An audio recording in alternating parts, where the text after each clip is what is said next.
Utah is rooted in agriculture. From the Aggies of Utah State in the north and our beloved Bear Lake raspberries, to farmers in the south who grow produce in clay-like dirt of the Red Rocks for the St. George Farmers Market. Our restaurant communities rely on these inspiring humans. This state is alive with those who work the land.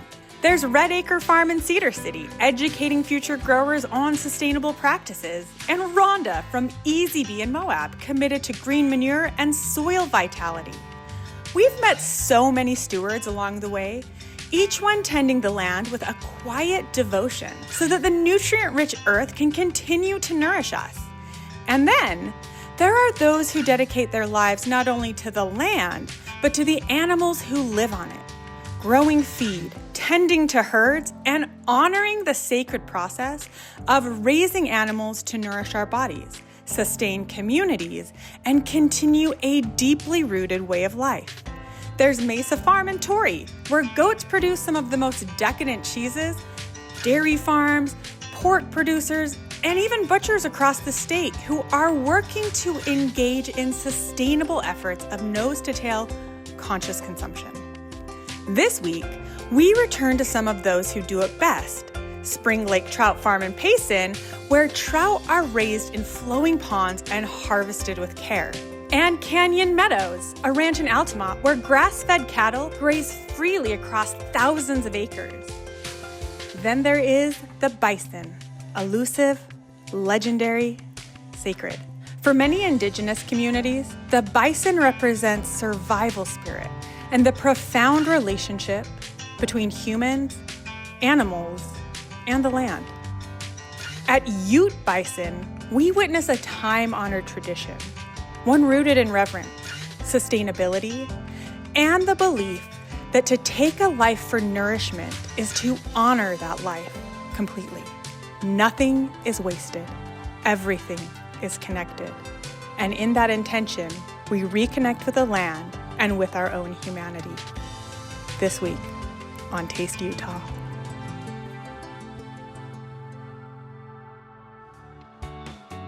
In the heart of Payson, Spring Lake Trout Farm is more than a fishery. It's a legacy. Here, trout are raised in flowing, spring-fed ponds, nurtured with care and integrity. From hatch to harvest, every step honors the fish, the water, and the people who come to catch, learn, and connect. It's the first time I ever fished. This is sustainable aquaculture, Utah style. Whenever I'm out and about in a kitchen, I'm talking to a chef or I'm enjoying trout somewhere in a restaurant, it's almost always, hands down, Spring Lake Trout Farm. And I think that for a couple of reasons. It's interesting, I went to an event at Utah restaurant up at the Lodge of Blue Sky, which I believe are using your trout. They were talking about sustainability and this idea that it would be amazing to be able to go and freshly fish as much trout for a restaurant to wild catch them. But it's just not possible. It's not sustainable. There's not that reliability. And in order to have that dependency, to know that you're going to have that product, you need to be able to farm it, but farm it in an ethical and sustainable way. And one of the things that strikes me as just gold standard is how you're doing that here. So we sit on 4.5 acres, and as far as like sustainability for farming, you can get the most yield on the smallest amount of land possible using a fish species, because you can grow so many more pounds per acre. And you're using water that you're getting from an actual spring, is that correct? Correct. There's springs, and we also have artesian wells, or free-flowing wells. So one of the benefits of getting fish that are raised on first-use water source, for an example on a farm or something like that, is you don't have any of the heavy materials in the water. So you don't have any heavy minerals, any of those kind of things. So if you have a good spring, good source of water, that is actually the most healthy fish you can have out there. Most of the time, most farmers, their livelihood depends upon the ground or upon whatever they're using to grow it. And ours is water. And so, we're gonna take the most care for our water and our fish that's possible out there. So one of the other things that I really like about what Chef Adam has done, and there's been a few other chefs, is that he's reached out because he wants the freshest product possible. Yeah. And so we've developed a relationship where we're able to, deliver fish directly to his restaurant, and then he takes care of those fish in a great way, and it's a fresh product direct to the consumer, and that's what we love about it. Yeah, I love local food for that reason. It helps strengthen everyone in the local economy, and it also, you're just taking something great that someone takes all their time and attention to and just preparing it simply and giving it to the customer. Canyon Meadow Ranch in Altamount is cattle ranching done right. Spanning hundreds of acres, this family-run operation lets cattle graze freely across pasture land, respecting the land and the life it supports. It's a model of integrated ranching, where sustainability, tradition, and nourishment are all intertwined. So this is part of the original ranch where it started. My parents continued on with the ranch in the 60s, I think it was. What was it like for you growing up on a ranch? During the summer, I'd spend a lot of time doing hay on the tractors, and then moving cows was always the fun part. We got to ride horses. So most of my time spent with managing the cattle in the pasture. Okay. So just deciding where to move next. And those areas that we set aside for spring grazing, they're good for wildlife.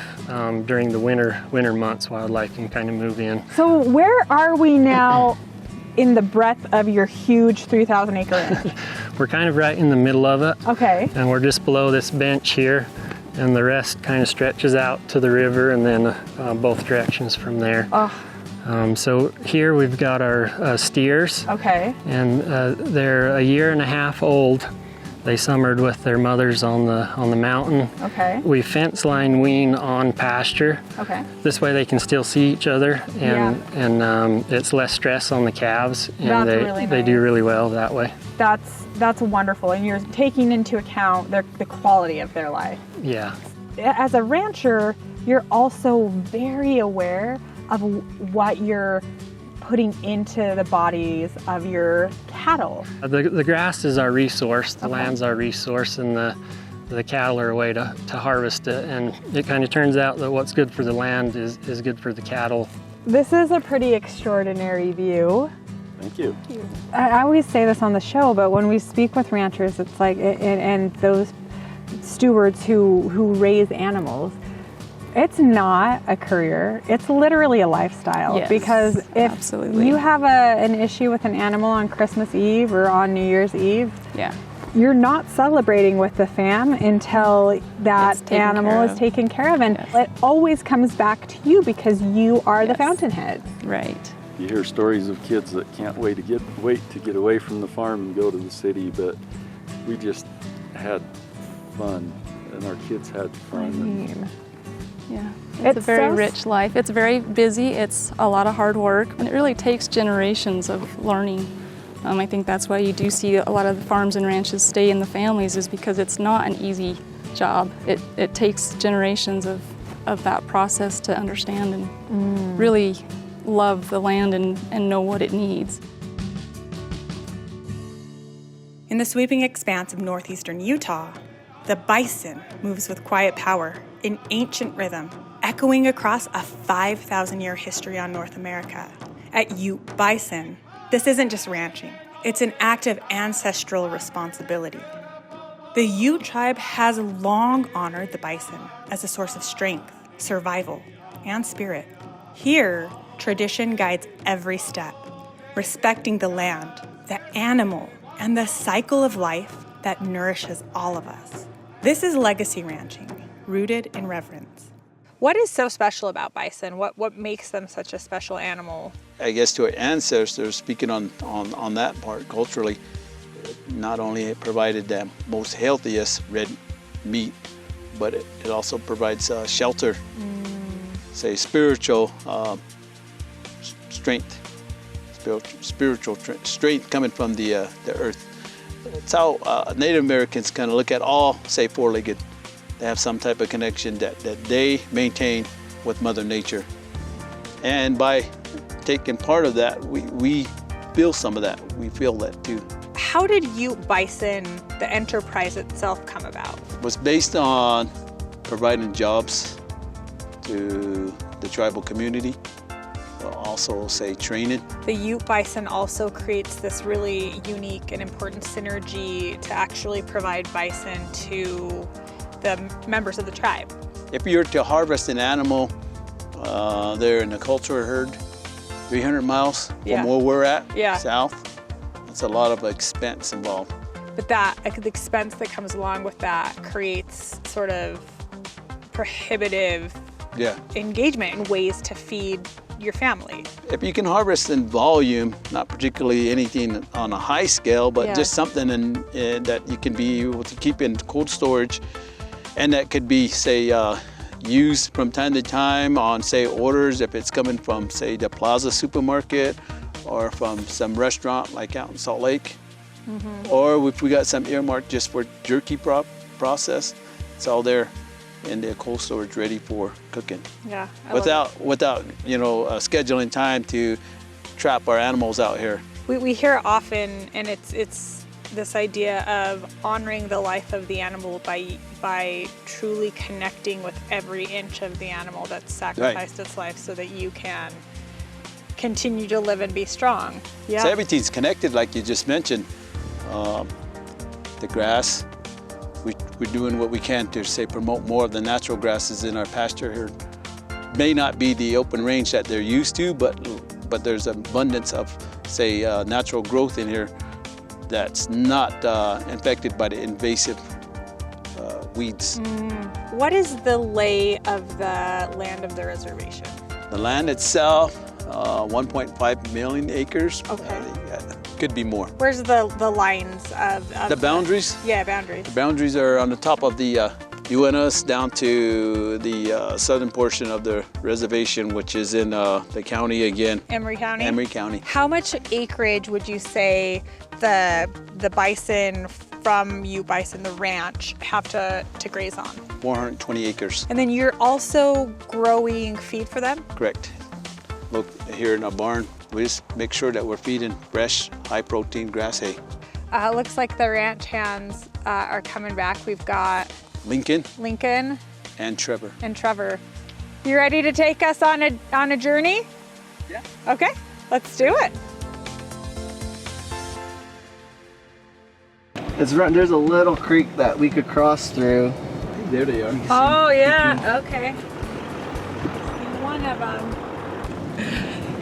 Depending on the time of days, they'll either be right here where we were just at, or they'll move out to the shade because there's plenty of nice tree growth out that way. Okay, and they're looking for food, but they're also looking for grazing, and then they're looking for shade. Keep up as hard as I can. Do it.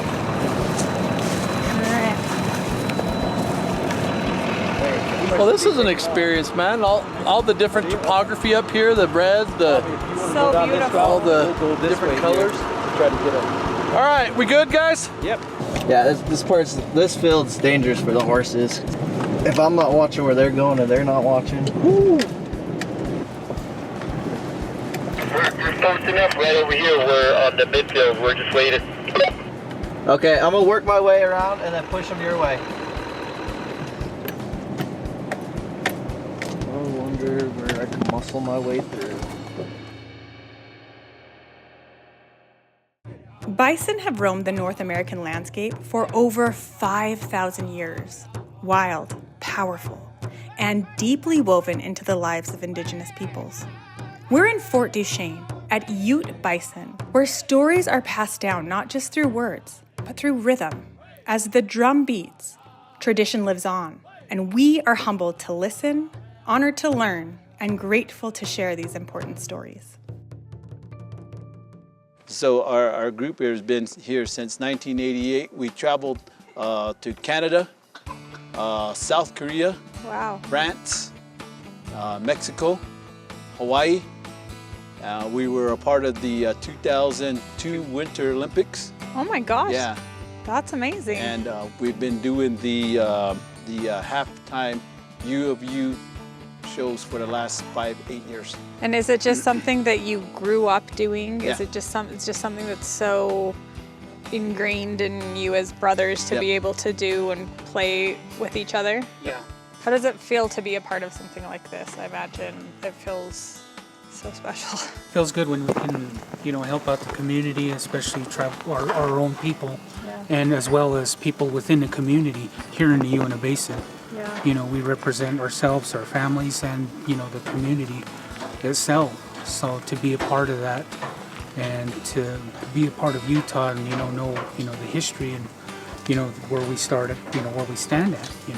It's very special to each of us in our own unique ways. So when we come up here, there's songs that were sung here too, maybe not in front of a camera, but elders that come over here and said a prayer for the land, but we sing a song for them out there. We want them to we would like the buffalo to understand we're being honest. We have a means, we're utilizing you in this day and age, not like our ancestors did, but we're providing work for our community. And I'm also going to say, share your story with others that are interested in you.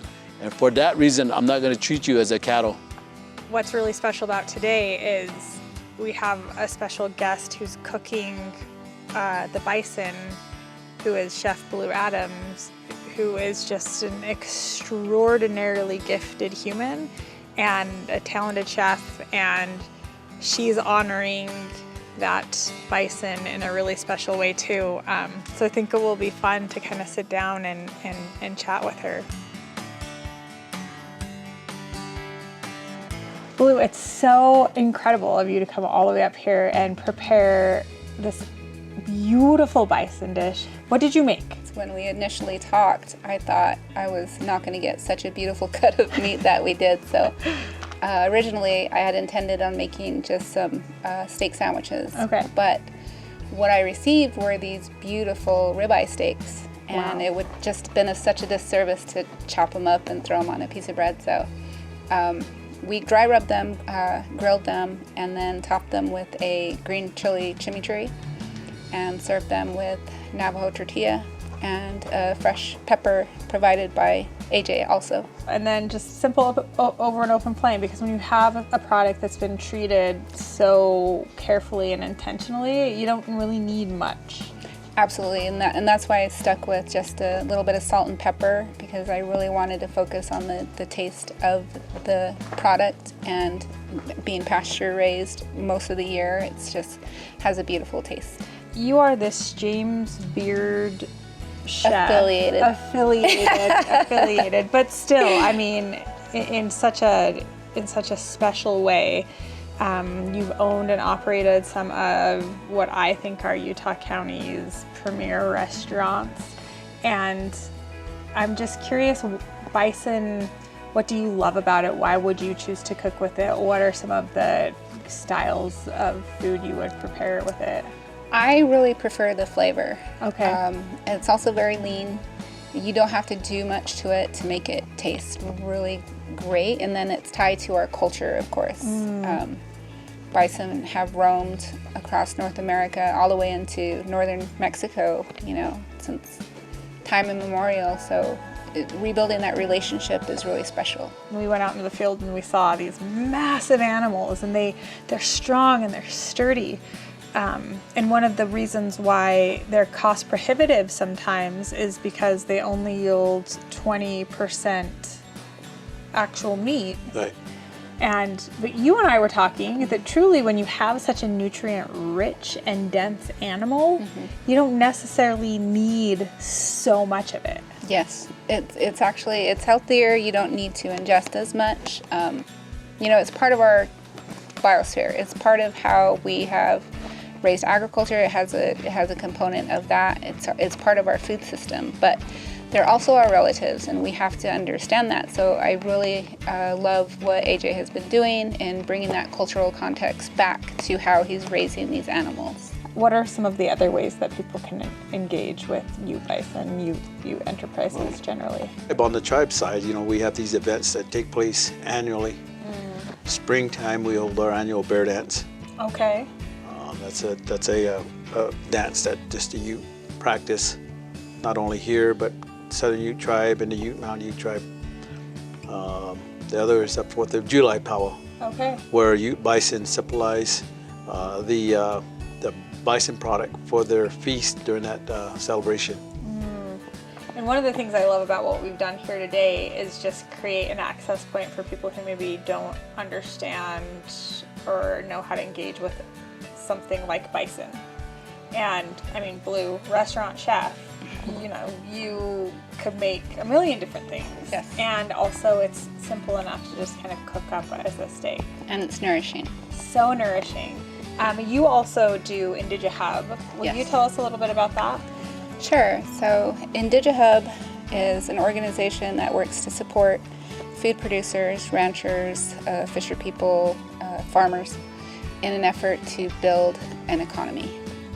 For us, our traditional terms for economy were food, water, and shelter. So those are things that we struggle with: access to food, infrastructure for agriculture, support for our farmers. So we're just trying to bring advocacy to that and provide more support for them. I love that, and I love this idea of also education and accessibility through something that is so necessary, through something like food, and supporting that sustainable ecosystem and environment, and also honoring the sacred legacy of what that has looked like on this land. Yes, we're just visitors here. Yes. And we should leave it like we found it. Or better. Better than we found it, right? Better than we found it. What good can I do in the world today? I think oftentimes I think of that, you know, you can wake up in the morning and you can say like, what can I get out of it? How can I use it? The earth, our bodies, like anything, right? Or you can say like, what good can I do today? Exactly. Just that thoughtfulness of what do my actions have on everything around me, including my community members.